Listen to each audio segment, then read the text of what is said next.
Hello, ladies and gentlemen. On behalf of Beacon House School System, the organizer of the School of Tomorrow events, I'd like to welcome you to A World of Tomorrow, From Darkness to Light, the 12th edition of the SOT event series. The non-profit SOT event series was launched by Beacon House in 2000 as a part of its CSR and to help inform the direction of the organization, while also engaging global communities in conversations shaping the future of schools and societies. I am Sarah Muneeb, and I will be hosting this session today. I have 15 years of experience working as an educationist in various capacities, and I am passionate about youth development and empowerment. Presently, I'm looking after assessments, examinations, and secondary schools at Beacon House across Pakistan. We are very honored to have Mr. Iain Riley with us today, who will be conducting the workshop, Let the Student Lead, Promoting Learner Agency. He is the head of school at TNS Beacon House in DHA. With a master's in educational leadership and a postgraduate certificate in education, Mr. Riley has 15 years of experience working in many countries around the world. His expertise lies in facilitating and leading the International Baccalaureate program, and he enjoys sharing his knowledge with his fellow educators. An interesting fact about Mr. Riley is that he is a trained classical singer and has been privileged to have performed for the Queen and Nelson Mandela. Mr. Riley's motto is that lifelong learners create the future. And he promotes this within his leadership team, parents, and students as well. So, what is student agency?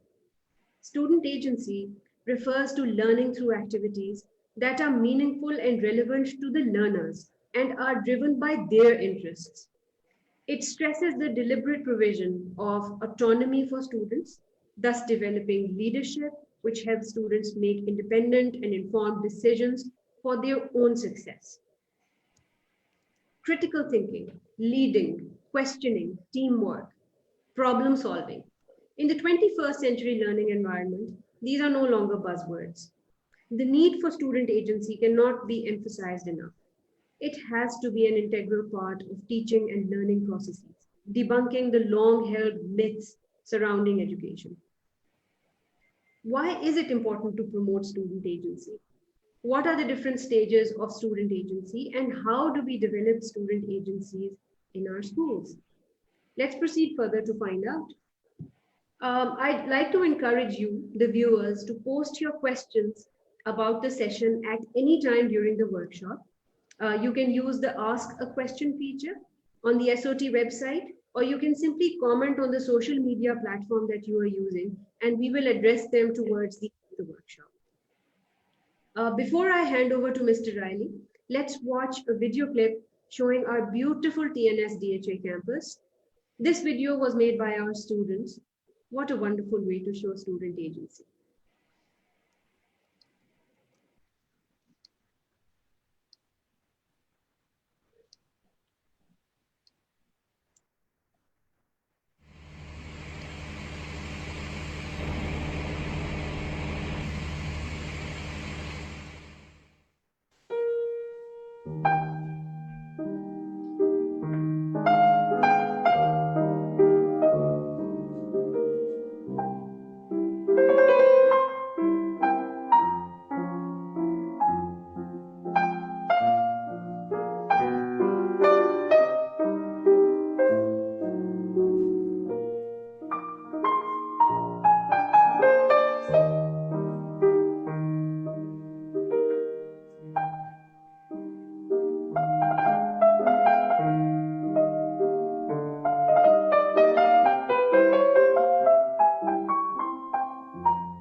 And good afternoon to everybody. I would like to thank Sarah for that very warm welcome and a very long introduction. And I am delighted to be representing TNS Beacon House today to talk about student agency. However, I will not be talking just about student agency. I will also be talking about teacher agency also. Now, as you can see from that video represents really the best of our school. You can see how interactive and diverse the school is. Having worked within IB schools for the last 15 years, I was very proud to move to Pakistan and Lahore 3 months ago and to become head of school at TNS DHA. This school is at the forefront of student agency and also at the forefront of education. A lot of what I will be talking about today is the benefits of actually producing student agency within your school, but also allowing for teacher agency as well. It allows teachers and students to develop. Now, I will say that I can't do this on my own. So I've actually asked for help from not only our students who will be talking throughout this workshop, but also from the coordinators and others also. Now, student agency obviously takes 3 different forms. Within the IB, it has just been relaunched as voice, choice, and ownership. That means that students have a choice, they have a voice, and they own their own learning. Now, this concept is definitely not new, and it's been used for years in different models. So a different model that we actually use within our PY section in the school here is actually the Reggio Emilia approach. And with Reggio Emilia, basically, again, it's voice and choice. So the IB is taking it 1 step further by looking at ownership. Now, it is not just these 2 frameworks that actually really promote student agency.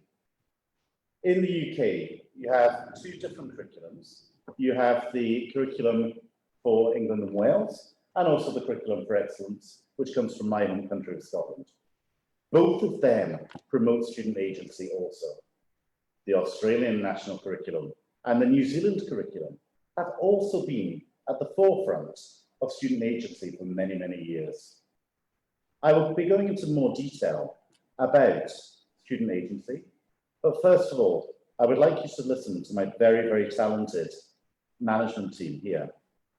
Now, the management team consists of 4 coordinators, which is EY, early years, PY, which is primary, MYP, and DP. What you will see from listening to the teachers and the coordinators first is the different stages that happen throughout the school. After that, I will want to show you some examples of student agency from our students in the school. So please enjoy the video of our coordinators. Thank you.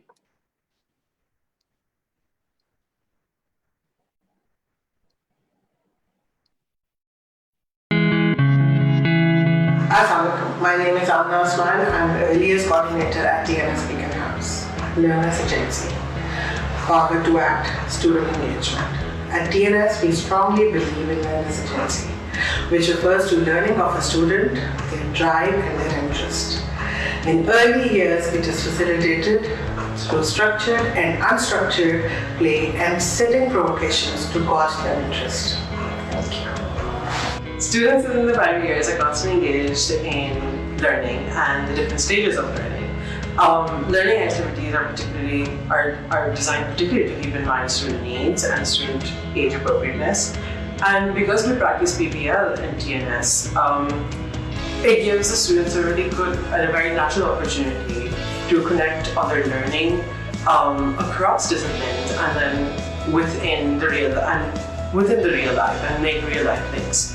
So each learner then is able to make links that are unique to them and are as individual as they are. And that for us is the key of the core of all of our learning. It is agentic learning at its best.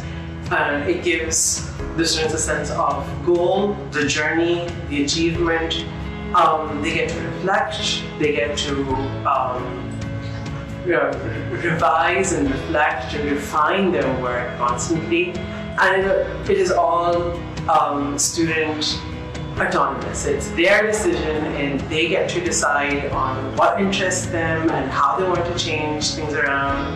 And all of this is reflected not only through their learning, but also in their learning environments. My view is basically where students are involved.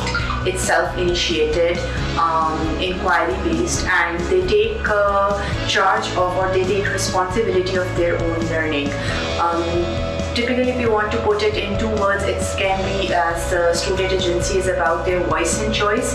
And how you can initiate is, I would say it's through different strategies like inquiry-based learning and project-based learning. These are the 2 strategies, or you can say the 2 teaching concepts that support student agency a lot. Student agency also allows students to basically reflect on what they are learning, not only take the decisions. It's a directive path for them where they are given the feedback on step-by-step learning process, and they themselves find out that what's the solution and how to go about it, what's more there to learn about. They develop their knows, need to knows, and their learned lists, further find out that what would be our investigations, where should we go for our research, and the teacher basically acts as the facilitator, making sure that you do provide them certain guidelines and direct them, channelize their thinking process. But still, students are at the forefront, taking the responsibility of their own learning. That's what student agency is for. Learning Support Department strongly believes in the student agency. Voice, choice, and ownership are the pillars of inclusivity in TMS. Students with different abilities are provided a safe environment to voice out their opinions and share ideas to equally contribute in the school community and the classrooms. Right from the beginning, they are provided with a good insight about their strength areas. Choice is given throughout the continuum of the TMS. Students can voice out and choose according to their strengths, for example, their own preferred learning styles, the medium of production, differentiation in the end products of the projects, and subject selections. This allows them to actually take an ownership of their learning. And in the high grades, they are actually able to opt for their subjects, and they are well aware of the strength areas which they are going to pursue in their universities for the life. I would like to thank my amazing leadership team for actually sharing their views on student agency. What you will see very clearly from the video there is that it is progressive from EY all the way up, and everyone also has their different viewpoint. And that is fine, because at the end of the day, student agency is there to promote students to actually be in charge of their own learning. That is the fundamental behind it.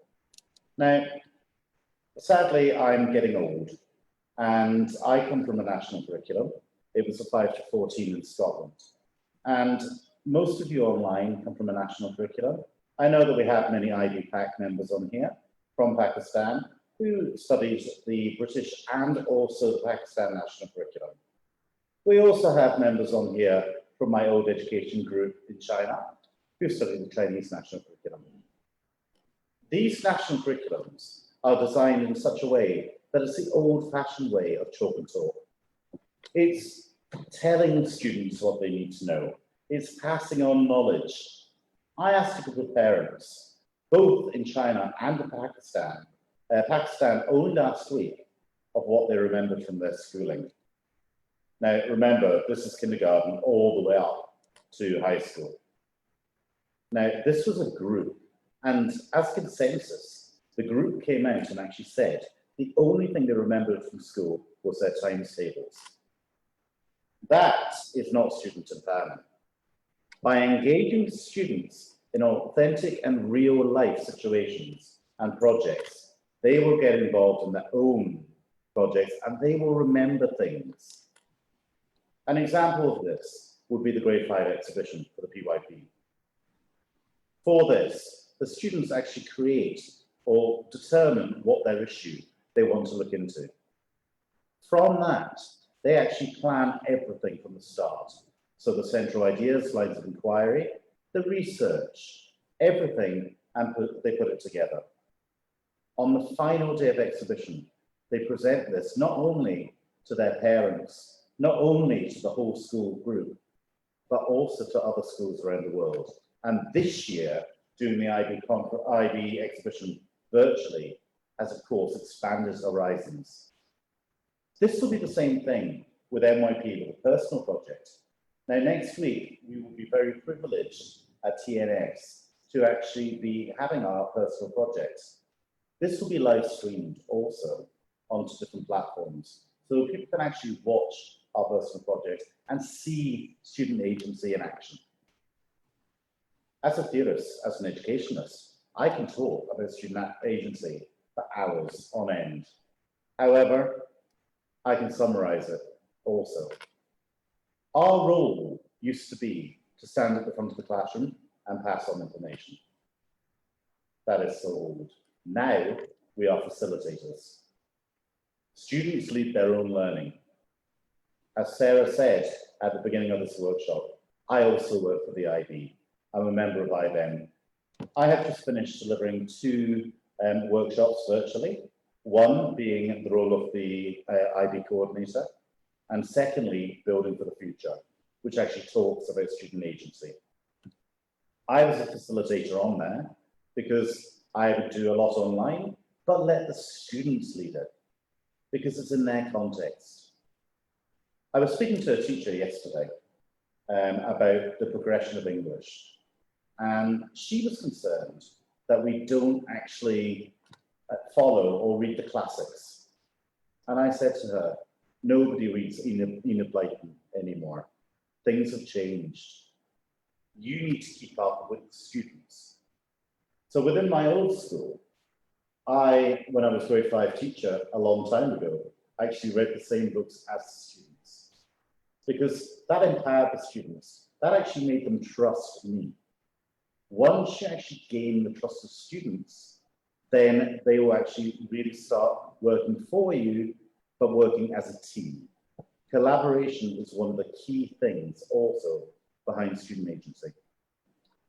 Before I continue and talk about student agency and collaboration more in detail, I'm going to pass over this to our DP students. Now, for me, the first person who speaks in the video is Hassan Ahmad, and Hassan is our head boy. Hassan beautifully describes what is student agency in his first sentence. However, as it continues with the other speakers, you will see how student agency, because they have been here, most of them, since nursery. You'll see from their own words how it's changed their way of thinking, but also their outlook for the future as well. So please enjoy this video.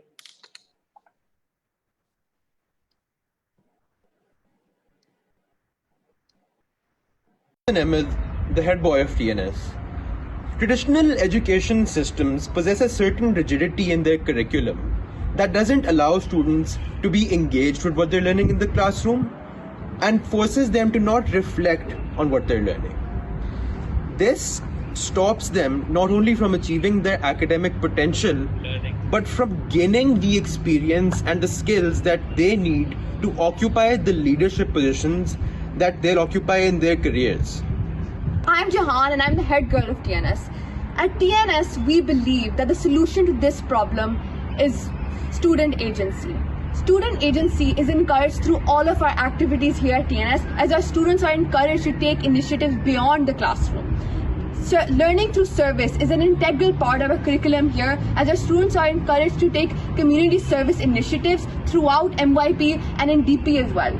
The CAS, which is part of our IB curriculum, is extremely important as it encourages students to take creative initiatives, activities like sports and community service up to learn outside, and even throughout MYP and early years even, students are encouraged in group activities where they learn collaboration and other IB learner profile attributes as they become more knowledgeable, better thinkers, and all because of this idea of student agency. TNS DP1 student body has shown its unique set of critical and interpersonal skills developed through the International Baccalaureate. Through creativity, action, and service, we are on the forefront in representing our community by raising our voices against problems faced in today's modern society. We take responsibility and action to face these problems. We motivate ourselves through our passion, our drive, and our desire to grow as human beings. However, we did not achieve these ourselves, as we work collaboratively with our seniors and juniors. As long as we continue working together as a community, we will continue bringing change for the better. As mentioned, through supporting our seniors, we volunteer in two major student-led NGOs, EcoDosti and Arzu. We support EcoDosti through raising awareness and taking action against problems threatening our natural environment. Similarly, we support Arzu, which tackles various problems and stigmas in our society. I work in both organizations. In EcoDosti, I work as the director of marketing, in which I build campaigns for several projects in the NGO. In RSU, I work as the director of education, in where we support underprivileged children and build awareness on the problems of education in Pakistan. Recently, we started an internship in where we're supporting underprivileged children through teaching them educational skills which they otherwise may not receive in their school. TNS's students make up a student body like no other. This is through the unique set of creative, critical, and interpersonal skills that we have developed through the International Baccalaureate's collaborative as well as meaningful education program. DP1 students are definitely not the exception, showcasing the cultivation of years of personal development, not only in academics, but through worthwhile creativity, activity, and service projects. For example, at Arzu, which is an NGO that has been started by one of our DP2 students, I am co-heading a suicide prevention awareness and destigmatization campaign with some of my other peers. And by collaborating with a group of passionate volunteers stationed all across Lahore, we are taking ownership of the tools and platform that we have available that we're now very fortunate to have, such as research skills as well as social media. And we are providing support through real-life stories, helplines, and positive affirmations to our larger local community in Pakistan. Student agency allowed me to work on my plans as a student. I made fitness plans for people and I made study plans for myself. It allowed me to control my learning and better myself and better my learning experience.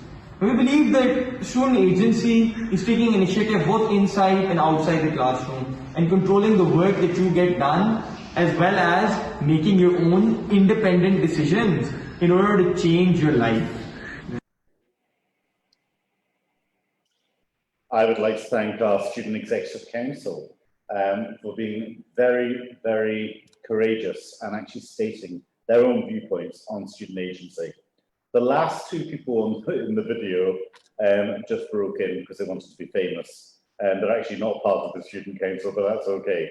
Now, one thing that I would like to discuss before we show examples is we always talk about this voice, choice, and ownership. And what I want to do is just give some practical examples that I've seen in TNS, but also have seen in other schools, including my old school in China. Now, getting students involved, trusting students, really builds on the student agency. So within many IB schools that I've either visited or have conversed with online through workshops, allowing students to create their own classroom design actually gives the students ownership. Now, we've been trying that in TNS and with our older students with great success. They take pride in their classrooms.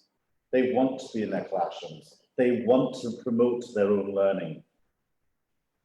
In the IB, there is something called an essential agreement. Now, essential agreement is actually just class rules. So it crosses the boundaries. It doesn't matter if you're an IB school, an A-level school, whatever. But actually sitting down as a facilitator with the students to come up with their own classroom agreement, that also empowers the students and the teachers to work together as a team. One of the biggest ones is how assessment is used within student agency. So I was giving a training to the teachers from our Beacon House schools, a number of weeks ago, and we were looking at eco-school. Now, in my old school, assessment was always death by PowerPoint and by posters.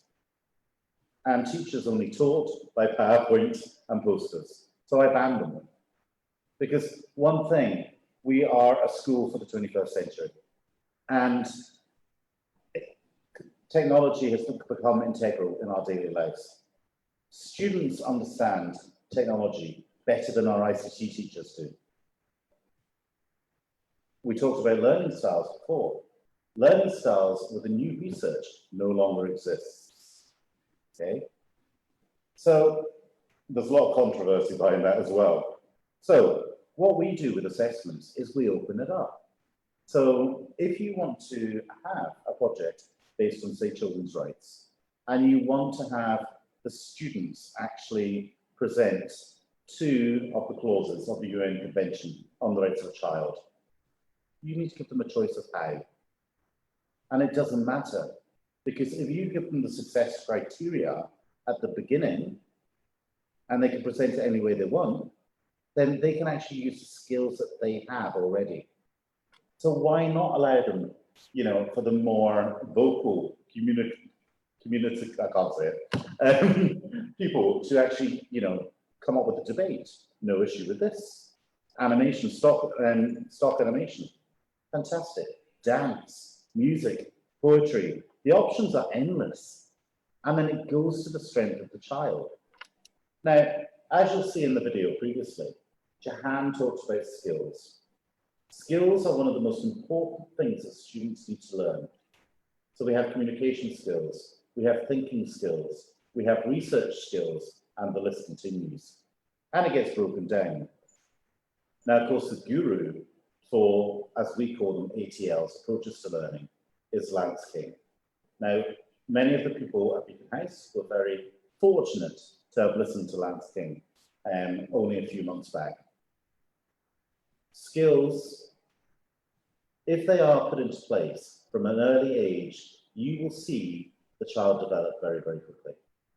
There was research that came out just the other day that through the skills, DP students have a huge advantage over many of the other national curriculum. Now, one thing that I want to show you before I continue, talking about collaboration and assessment, I talked about previously the grade 5 exhibition. Now, within my TNS school, we do projects, and we do projects within the primary school quite often.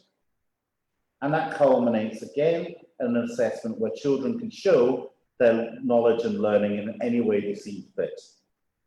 And we're working on this to open it up even more. I mentioned also before the personal project within the MYP. So what I would like to do is show you an example of a personal project that happened last year within the school. As I said, next week on the 24th, between 12 and 2, we will be having our personal project this year virtually, which will be, again, live to everybody. So please, watch what students can do through the development once they get to MYP. Please enjoy this video.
What you will see from that video is that you see some very confident young teenagers.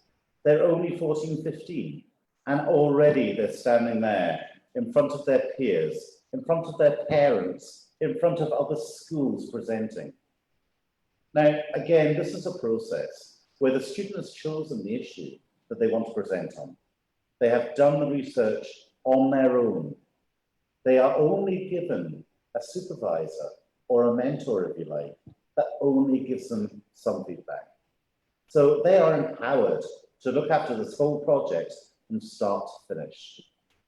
And what it does, it builds a community of learners, and it builds collaboration amongst their groups, if they are having groups in grade 5, or if you're in them, might be doing it individually.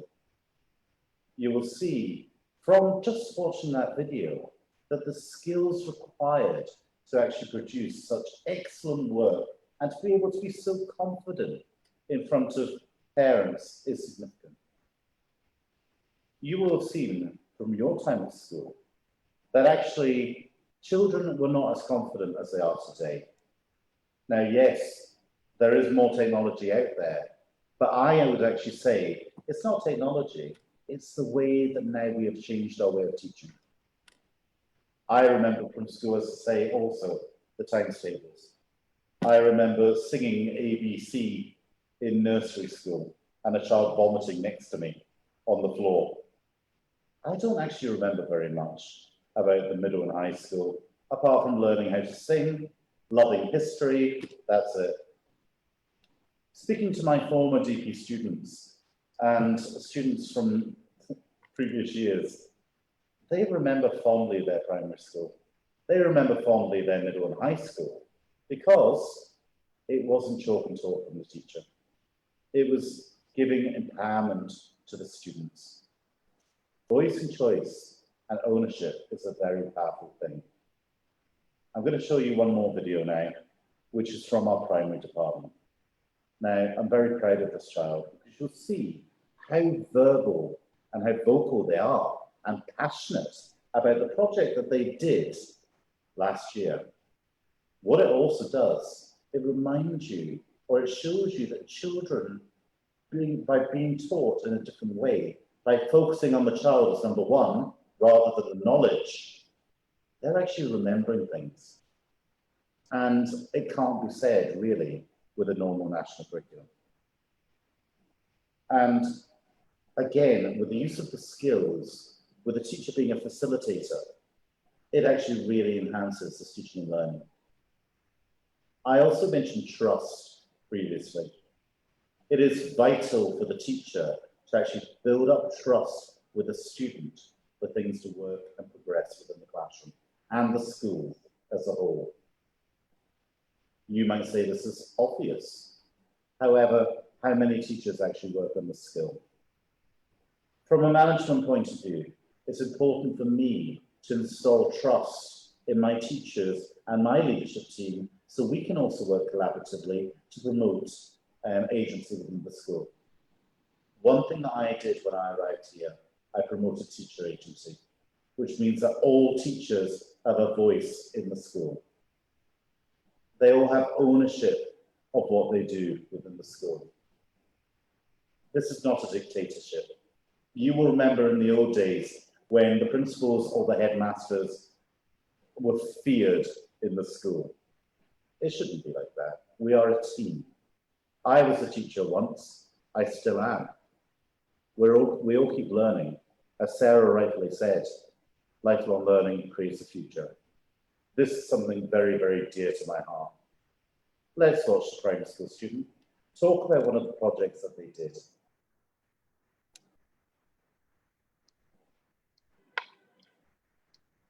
What is student voice and choice? Student voice and choice is when students get to pick their project and what they want to learn, and they can also solve the questions by that, and it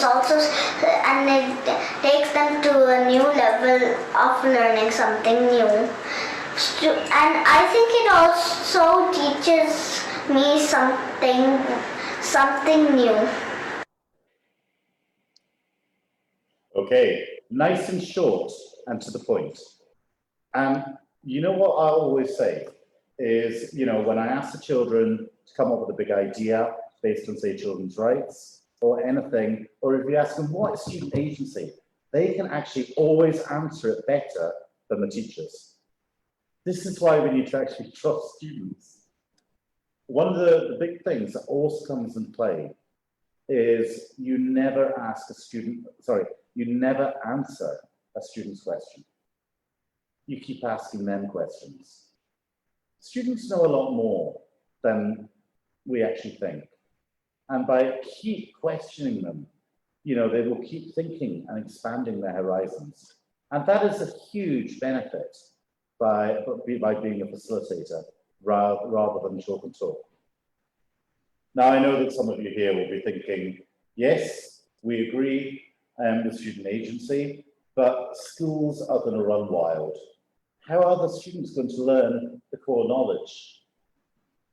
Now, to be very honest with you, students still need to learn, of course, maths, facts, grammar within English and Urdu, and that's fine because it can be standalone. But the purpose of student agency is also still giving them choice. So, for example, if you're running an English program and you have English every day, why not look into different systems to make it more appropriate, more interesting to the students? So again, as I was saying about children's rights, if you're doing a project on children's rights, your English classes, you might have a class reader based on children's rights. So a good example of that would be a book called Billy Elliot, which is also a famous film from the UK. There is actually a program also that comes from the US, which is called Daily 5, which has now been enhanced to the cafe. With that, you have stations within the room. So students can choose which station they want to go to, which level they want to do, and that also gives them the choice and the ownership. Now, you may say, but they're going to go for the easiest worksheet. At the start, they do, but as they learn the whole process behind the voice, choice, and ownership, they will start to try and prove themselves to the teacher and to their friends, because you've already built up that trust mentality. Also, by making the learning more authentic, more real life. I mean, who cares really of many of the things now that happened 500-600 years ago? Is it relevant? Not really. You can learn now from what's happening in the present. So as we do within the school, we look at local issues first. As they go up the stages, of course, it becomes more global. So if you speak to our DP students at the moment, who are very stressed going through their university entrance tests, etc., today, you can converse with them very, very openly about different topics that are working or happening internationally.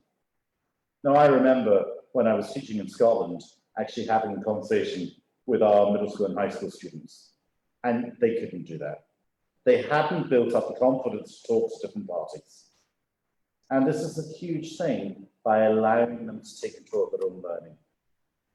Now, I've left one video to last, and it's a very short video. And the reason it's short is because it comes from our early years, our EY department. It is an extremely impressive video, because listen to the words that the child has used. Now, I was quite upset that we could only have one child, really, but of course it was to be fair to most of the other divisions, because I have examples of so many of the children in TNS that have talked about the passion for for what they're actually learning within the classroom and the ownership of their own learning. So listen to this. Now, I was totally surprised that this came out of a mouth of a KG student. Thank you.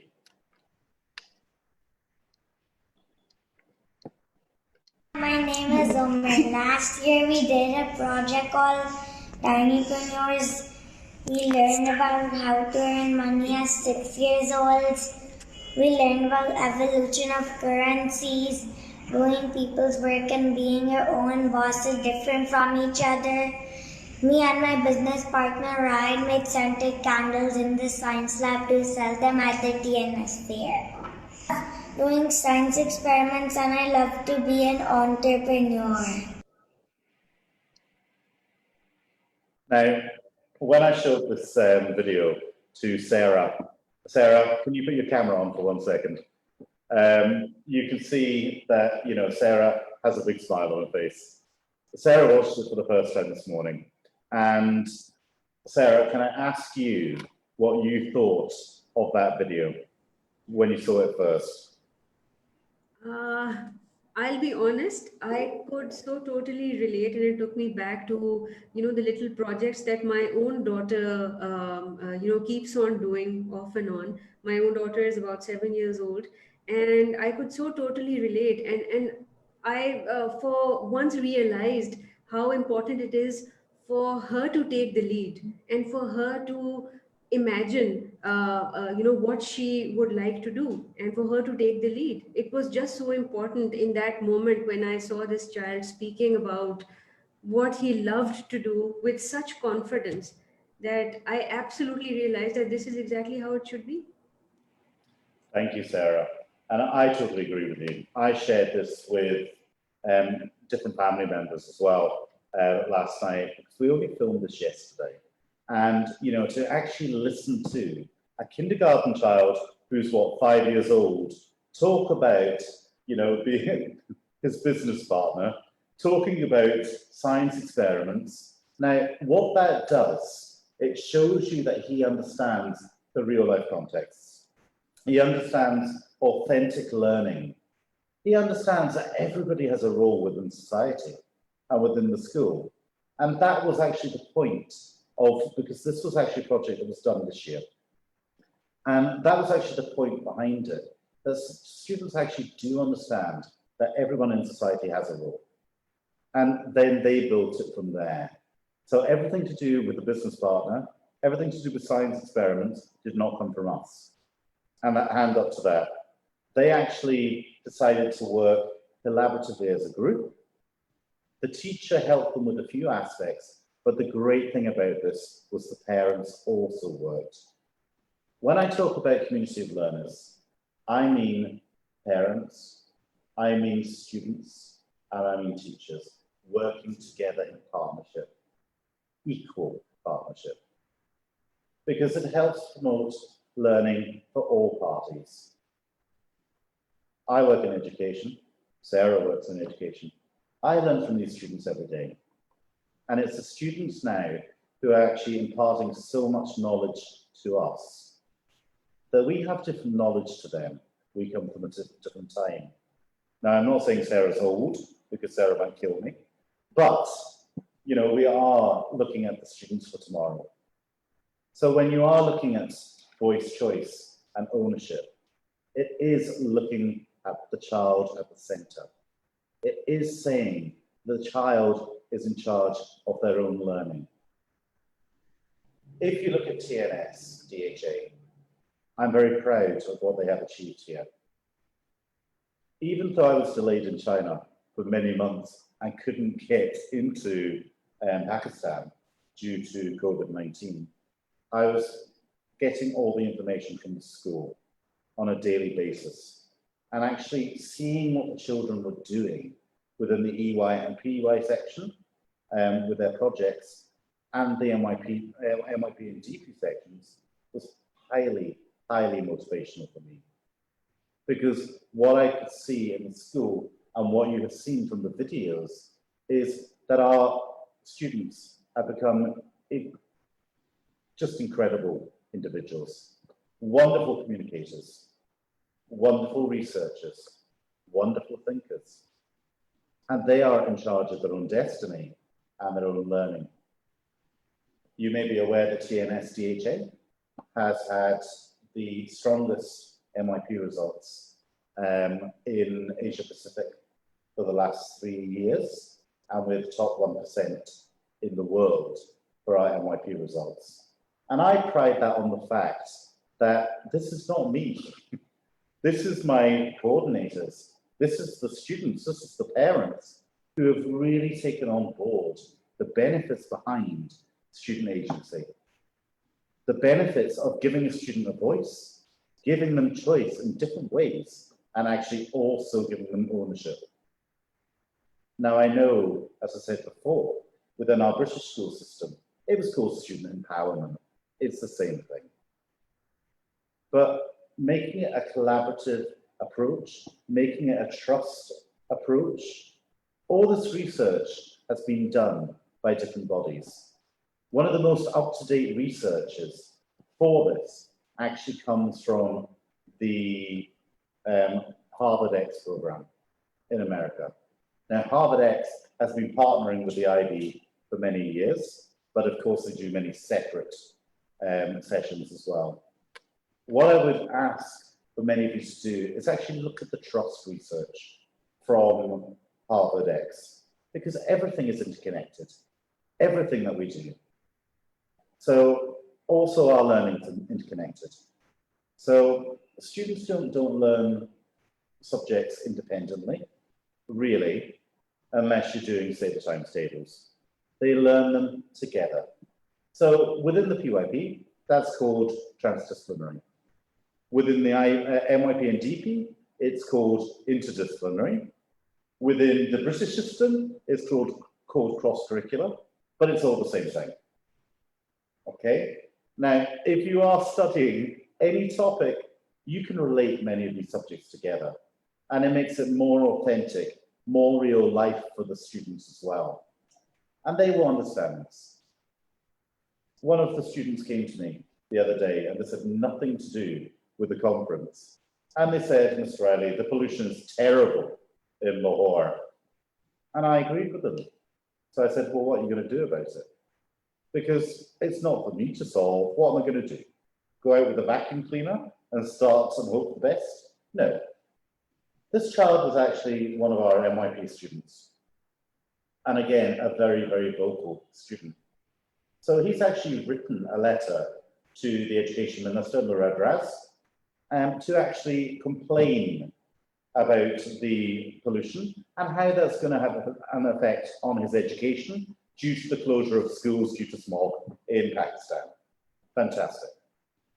And another example was a student, again, he was MYP 9, who had just taken part in the monologue games and came 6th internationally. Now, his name is Yahya, and he has been bombarding me with emails, which I have no issue.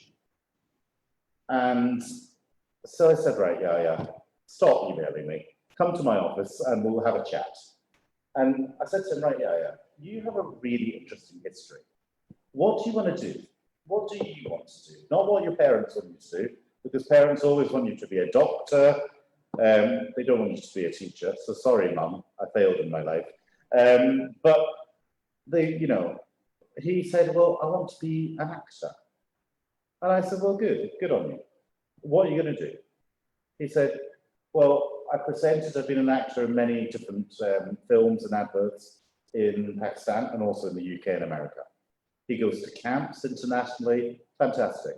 And he went, but Mr. Riley, or Mr. Iain, depends on which class it is. I said, they say, well, TNS does nothing. And I said to him, so what are you going to do about it? Again, giving them the ownership, giving them the empowerment, giving them the voice. The next day, he made a video asking the leadership team first to actually create his own drama club. He sourced the teachers from outside to bring in from a drama studio in Lahore to teach drama and actually put on a production. Fantastic. Now, of course, I answered immediately and said, of course, agreed, but you need to do all the preparation for this. So again, this was the next day. This happened very, very quickly. What Yahya did, he made another video. He broadcast it to his fellow students, which I thought was a miracle. He went on the tannoy, the voice speaker in the school, and announced it as well. And he's now managed to set up his own club with quite a number of students on his own And that was because I didn't say, right, give me a proposal. I gave him the ownership. I gave him the voice to actually do it on his own. It is hugely beneficial, and you will really see the awards, the reward within your school. If you are not already doing student agency, please look into it further. You can contact me at TNS, DHA Beacon House. I will be happy to share and talk to you about this more. I would like to say Sarah again. Sarah, thank you again for inviting me to speak today. And to my audience, thank you, and thank you very much. Thank you, Mr. Riley. I think with that, I would just like to proceed with a few questions that the audience has for you. I'll promise to keep it brief because we have 5 minutes left. So our first question that I've received is, who owns the curriculum? How do you let students decide what to cover and how to teach it? Okay, now, as I stated before, you do have certain knowledge that needs to be taught, okay? Now, that knowledge can be taught as a standalone, but you're still giving the students choice. So, but you're meeting your targets at the same time. So, for example, if you're looking at your maths curriculum and you know that within grade 3 or 4, you're doing 3-digit by 3-digit multiplication, right? Yes, you will do that, but you know, you can have students teach each other because some people have mathematical skills, some people don't. And it's the same for English as well. Why do the teachers always have to be the ones who lead? You know, in primary school, the primary school teachers mostly in most countries are generalist teachers. They are not specialists. I'm a primary school teacher, yet my degree is in history and English. So of course, we do not have strengths in all subjects. So by empowering students to work together, then it works. Also, with, let's say, projects that we're talking about, these projects have been designed really in a way where, of course, the learning outcomes are already there from whichever national curriculum you are using. Because if you think about the IB or the Reggio, they are frameworks, all right? It's a way of teaching. I taught people in China how to teach one of the most stringent curriculums in the world, the Chinese national curriculum, in an inquiry stroke student agency approach. It's the way that you teach, it's the way that you deliver, it's the way that you let the students work together. It's got really very little to do with the curriculum. Sarah. Okay, thank you. The next question is, who should do the heavy lifting? Should students keep experimenting and tackling problems on their own? Or do the teachers and the school leadership step in at any point of need? Pardon me. What I would say is, as there's always levels of student agency. And when you look at the early years, for example, you will see that it's more controlled agency. You know, so the teacher still plays a role, even though they're still called facilitators. Once you go up to school, students are given more empowerment. They're given more chances to actually voice their opinions. But of course, you know, it's still a school. There's still kids, basically, yeah? And a lot of the things, like the student council, I've got two. I've got the student executive council, which is the middle and upper school, and the student primary council. And they work with us together. So a lot of this, again, is collaborative. At no point, really, do the leaders of the school actually work independently.